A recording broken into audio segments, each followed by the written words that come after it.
Rap oyunu üzerindeki teorilerimi, düşüncelerimi ve oyunun bize verdiği hikaye parçalarını anlattığım videoya hoş geldiniz. Her şeyden önce şunu söylemek isterim ki, Rap oyunun hikayesi bize direkt olarak verilmiyor. Oyunun arkasında büyük ihtimalle güzel bir hikaye var. Fakat bu hikaye bize haritadaki detaylarla, yaratıklarla, eşyalarla, yani kısacası oyundaki çevresel faktörlerle anlatmaya çalışıyorlar. İlk olarak kapakta gördüğünüz ve büyük ihtimalle en merak ettiğiniz noktayla başlamak istiyorum.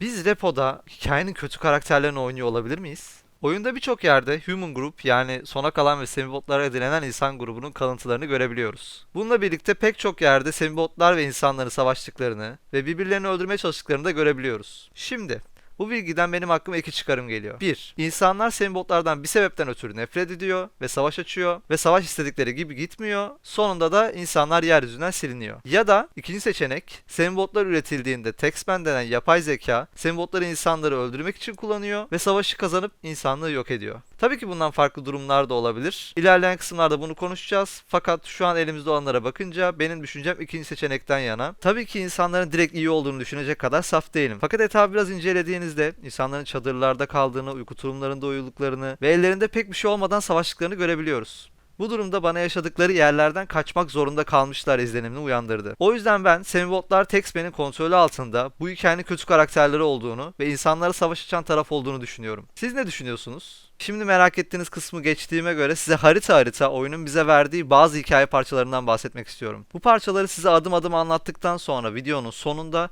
kendi kafamda oluşturduğum hikayeyi yani teoriyi de size aktaracağım. Hazırsanız başlıyorum. Bu kısım biraz yoruma açık fakat bence müze bize insanların başına gelen bu facianın iki aşamalı olduğunu gösteriyor. Bu ne demek diye soracak olursanız şu duvardaki yazıya bir bakalım. Duvardaki yazıda kısaca neredeyse bütün insanlık yok olacaktı.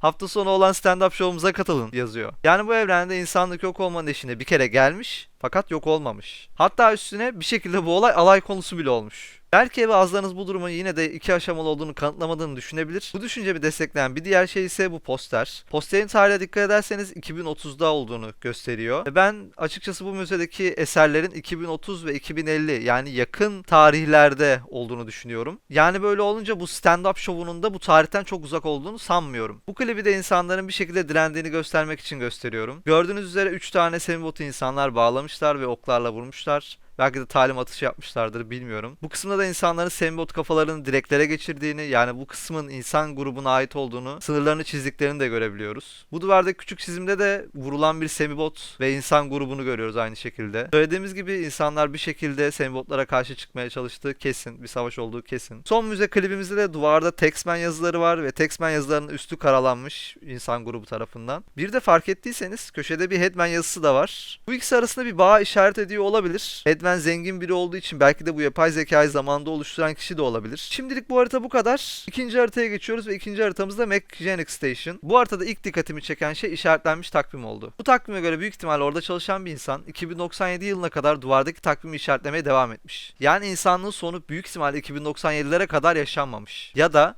belki de yaşanmış fakat buradaki insanlar izole bir şekilde burada kalmaya devam etmiş. Bu haritada buzlar içinde iskeletler ve garip uzaylıya benzeyen şeyler var ki bu kısma sonradan değineceğim. Bunun dışında ne anlamı var bilmiyorum fakat aşağı katta bulduğum bu sarı katman, taş veya meteor gibi bu neyse bunun da hikayeyle bağlantısı olduğunu düşünüyorum. Belki de kullandığım sarı enerji kristallerini buradan getirmiş olabilirler, buradan çıkarmış olabilirler ve bunun araştırmalarında da işler çığırından çıkmış olabilir. Belki olaylar buradan başlamıştır. Tabii olmamış da olabilir. Bunlar tabii teoriler. Ben size hikayenin verdiği kısımları aktarıyorum sadece. Ve bu haritada takvimden sonra en çok dikkatimi çeken şey aşağıya inen kısımdaki bu sedyelerin olduğu yer oldu. Neden diye soracak olsanız gelin beraber bakalım. Fark ettiğiniz üzere neredeyse bütün sedyeler temiz ve etrafında hiçbir şey yok. Köşedeki sedye hariç. Köşedeki sedyenin etrafında bir kan birikintisi ve sedyenin yanında da bir sandalye var. Burada duran kişinin kim olduğu kesin olarak bilinmese de yanında bekleyen biri olduğunu görebiliyoruz. Bir önemli detay da sedyenin ayak ucunda duran bir kitap var. The Curious Case of Gumbo. Kitabın kendisini internette isim olarak araştırınca Benjamin Button kitabına bir gönderme gibi duruyor. Fakat ne açıdan benzetmek istemişler bilmiyoruz. İzleyenler olarak bu kitabı unutmamızı rica edeceğim çünkü buna daha sonra döneceğim. Şimdi ikinci haritamıza geçelim. İkinci harita Headman Manor. Bu haritanın direkt olarak Headman ile ilgili bağlantının olduğunu zaten biliyoruz. Hatta Headman'in fotoğrafı olduğu bir mezarlık bile var. Onun dışında Rugrat denen iğrenç yaratığın heykelleri de bulunmakta. Fark ettiyseniz bu haritada bize söylenmek istenen bir şey var. O da Headman'in bir eşi olduğu.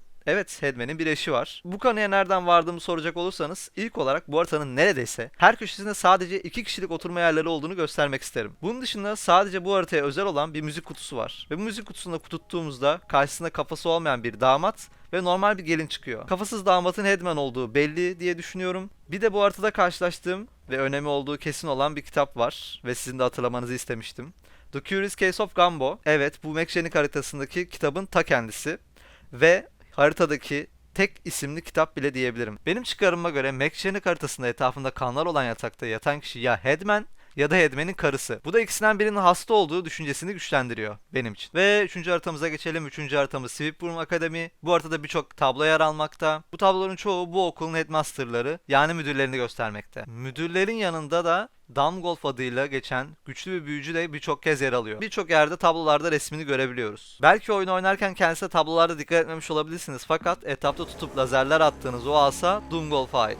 Doomgolf ve Headman'in aynı kişi olabileceğine dair teoriler var ve bu teoriler gerçekten çok uzak olmayabilir. Gelin beraber şu klibe bakalım. Burada gördüğünüz müzedeki bir grafiti ve bu kişinin Doomgolf olduğunu varsaymak da çok uçuk olmaz bence. Bu kişiye dikkatli baktığımızda ve yanına Headman'i koyup karşılaştırdığımızda Headman'e ne kadar benzediğini fark edebilirsiniz. Son olarak Sweetburn haritasında bulunan bir fotoğrafta bu akademiden en son 87 yılında mezun verildiği görülüyor. Yani buranın sonu Mekşenik istasyonundan çok daha önce gelmiş gibi gözüküyor. Ve bu da Mekşenik istasyonundaki çalışan insanların izole bir hayat yaşadığını gösteriyor olabilir. Ve son haritamız alışveriş haritası. Alışveriş haritasına geldiğimizde bir tane haber benim çok dikkatimi çekti. Gördüğünüz üzere üzerinde şöyle yazıyor. Kafa öldü.